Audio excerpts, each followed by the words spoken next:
the right way of cleaning fish.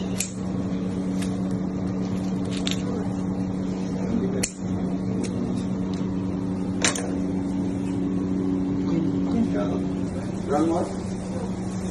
2 kilo?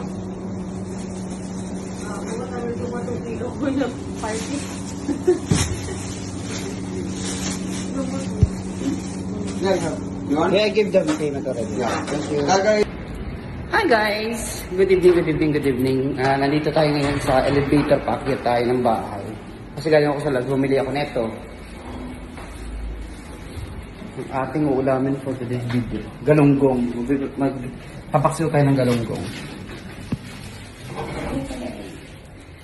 Nagsama na rin ako ng talong. Kasi gusto ko ng paksiw with talong. Nasa fifth floor na tayo ngayon. Akit tayo sa 12th floor.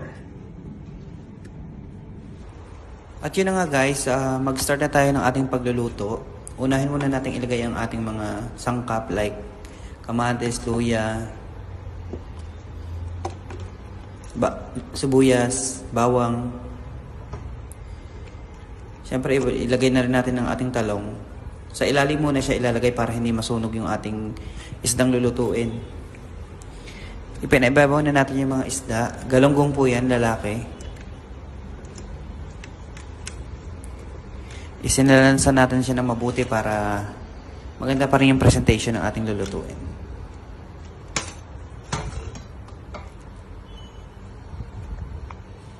At pinaibabaw na natin yung mga natitirang sangkap na mga talong, bawang, sibuyas, luya.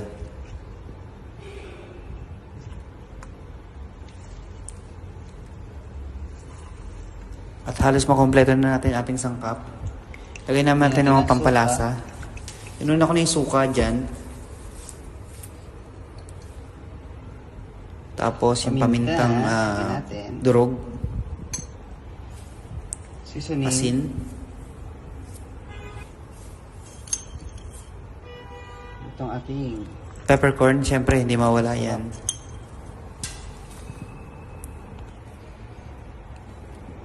ready na siya. Yan, halos Ito ang kompleto na yung pinaka ating nagpapasarap sa lahat. lulutuin. Ang konting mantika. Ilagay natin yung ating pampasarap, yung ating mantika. Vegetable oil yung ginamit ko dyan. At syempre, huwag natin kalimutan to. Syempre pampaanghang. Babagang Huwag natin kalimutan yan. sili. Pampagana yan.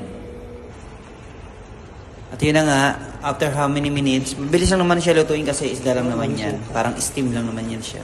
Ito na po siya. Almost luto na rin Isa siya. naman po to, kasi ano lang naman yan.